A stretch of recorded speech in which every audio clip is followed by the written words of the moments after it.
आज की संस्कृत कक्षा में आप सभी का स्वागत है। आज हम रुचिरा भाग 3 पाठ्य पुस्तक का चौथा पाठ सदैव पुरतो निदेहि चरणम पढ़ेंगे। इस पाठ के रचयिता हैं श्रीधर भास्कर वर्णिकर, जो कि एक राष्ट्रवादी कवि हैं।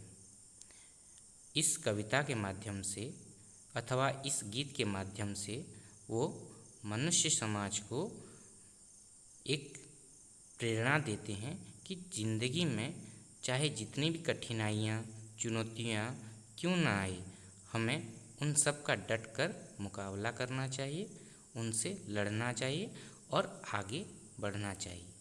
तो इस गीत को पहले हम सस्वर गान करते हैं, उसके बाद हम इसको समझेंगे। चल चल पुरतो निधेहि चरणं, सदैव पुरतो निधेहि चरणं। चल चल पुरतो निधेहि चरणं, सदैव पुरतो निधेहि चरणं। गिरिशिखरे ननु निजनिकेतनं, विनैवयानं नगारोहणं। बलं स्वकीयं भवति साधनं, सदैव पुरतो निधेहि चरणं। चल चल पुरतो निधेहि चरणं, सदैव पुरतो निधेहि चरणं। पथि पाषाणा विषमा प्रखरा, हिंस्रः पशवः परीतो घोरा। सुदुष्करं खलु यद्यपि गमनं, सदैव पुरतो निधेहि चरणं। चल चल पुरतो निधेहि चरणं, सदैव पुरतो निधेहि चरणं। जहिहि भीतिं भज भज शक्तिं, विदेहि राष्ट्रे तथा अनुरक्तिं। कुरु कुरु सततं ध्येयस्मरणं, सदैव पुरतो निधेहि चरणं। चल चल पुरतो निधेहि चरणं, सदैव पुरतो निधेहि चरणं। आइए अब हम इस गीत को, कविता को समझते हैं। तो कवि पहले पंक्ति में कह रहे हैं, चल चल पुरतो निधेहि चरणम, सदैव पुरतो निधेहि चरणम। ये जो दूसरा लाइन है उसी के नाम पर पाठ का नाम है सदैव पुरतो निधेहि चरणम। सदैव, सदैव का मतलब होता है हमेशा, पुरतो यानी आगे, निधेहि यानी रखना चाहिए, चरणम यानी पैर, पाँव, यानी हमें हमारे पाँव को हमेशा आगे ले जाना चाहिए, आगे बढ़ाना चाहिए। यहाँ पर सदैव को अगर हम संधि विच्छेद करेंगे तो होगा सदा युक्त एव, सदा प्लस एव सदैव होता है, यानी हमेशा। तो कवि क्या कह रहे हैं, चल चल पुरतो निधेहि चरणम। चल चल यानी वो हमें आगे जाने की प्रेरणा दे रहे हैं।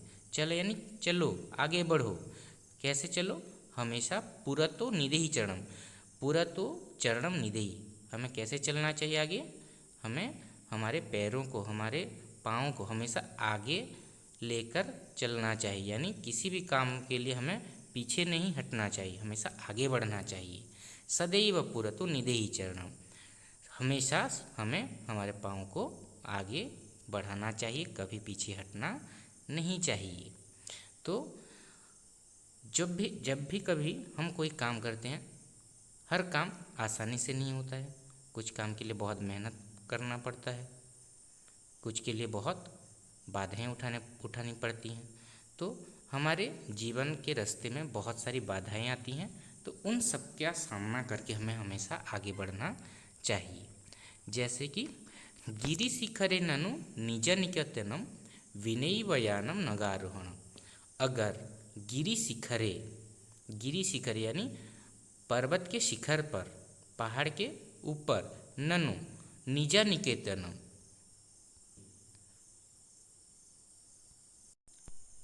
अर्थात अगर पहाड़ की चोटियों के ऊपर भी हमारा घर हो, निजा निकेतनम, निकेतनम यानी घर, विनय यानम बिना एव यानम नग आरोहणम, बिना किसी यान वाहन के सहायता से नग आरोहणम, नग यानी पहाड़ पर्वत, आरोहणम यानी चढ़ना।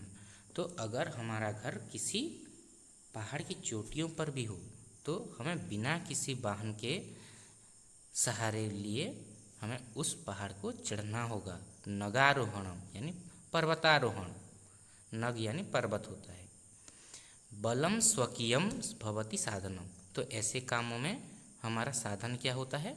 स्वकीयम बलम साधनम भवति, हमारा खुद का बल, स्वकीयम बलम खुद का बल, साधनम भवति हमारा साधन, हमारा साथी होता है।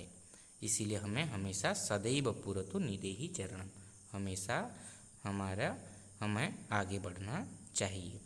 इस पंक्ति में कवि हमें ये कहना चाहते हैं कि चाहे कितनी भी मुश्किलों भरा समय क्यों ना हो, चाहे हमारा घर पहाड़ की चोटी की ऊपर ही क्यों ना हो, ऐसी मुश्किल परिस्थिति में भी हमें किसी का सहारा लिए बिना, किसी के सहायता के बिना खुद के बल को अपना साधन बनाकर ऐसे कष्ट पर्वत के ऊपर हमें चढ़े जाना है और आगे बढ़ते रहना है। आगे कहते हैं कवि, पथि पाषाणः विषमः प्रखरः, पथि पाषाण विषमः प्रखरः हिंस्रापशवः परितो घोरः। पथि का अर्थ होता है रास्ते में, पाषाण यानी पत्थर, कैसे पत्थर? विषमः प्रखरः, विषम यानी असामान्य, प्रखरा का मतलब होता है नुकीले, जिसका धार होता है, धार, तो जिसको लगने से पैर कट जाएगा। तो रास्ते में, हमारे जीवन के रास्ते में बहुत सारी मुश्किलें आएंगी, वो हमारे जीवन में नोकीले पत्थर की तरह, असामान्य नोकीले पत्थर की तरह हमारे जीवन में जो बाधाएं आती हैं, और कैसी बाधाएं आती हैं? हिंस्रा पशव परितो घोरा, ऐसी परिस्थिति आती है जब हमारे चारों तरफ हिंस्रा पशव, हिंसक जो पशुएं होते हैं, ऐसी परितो यानी चारों तरफ घोरा, घोरा यानी भयानक, यानी अगर हमारे चारों तरफ भयानक भयंकर पशु भी हमें चारों तरफ घेरे रहेंगे, ऐसी परिस्थिति में भी अगर हमें लड़ना पड़े, ऐसी परिस्थिति में अगर हमारा आगे बढ़ना संभव ना हो, सुदुष्करम खलु यद्यपि गमनम, अगर हमारा गमन यानी आगे बढ़ना अगर वो भी मुश्किलों से भरा हो जाए, तब भी हमें रुकना नहीं है, हम उस वक्त भी हमें आगे बढ़ते जाना है। हमारे रास्ते में चाहे कितनी भी बाधाएं आ जाएं, कितने भी नुकीले पत्थर आ जाएं, चाहे हमें हिंसक पशुएं क्यों ना घेर लें, ऐसी परिस्थिति में हमें रुकना नहीं है, आगे बढ़ते रहना है, ऐसा हमें कवि कह रहे हैं। फिर आगे हमें बता रहे हैं, जहि ही भीतिम भज भज शक्तिम विदेहि राष्ट्रे तथा अनुरक्तिम कुरु कुरु सततम ध्येय स्मरणम सदैव पुरतो निदेहि शक्तिम। जहि ही भीतिम यानी हमें हमारी जो अंदर जो भय है, भीतिम यानी भय, उसको हमें त्याग करना है। जहि यानी त्याग करना चाहिए, हमें हमारे मन के अंदर जो भय होता है उसे त्याग करना चाहिए। भजा भज शक्तिम, और हमें शक्ति का आराधना करना चाहिए, शक्ति की आराधना करना चाहिए। भजा भज शक्तिम, हमारे मन में जो शक्ति है, आत्मशक्ति है, उसकी हमें स्मरण करना चाहिए, उसकी आराधना करना चाहिए।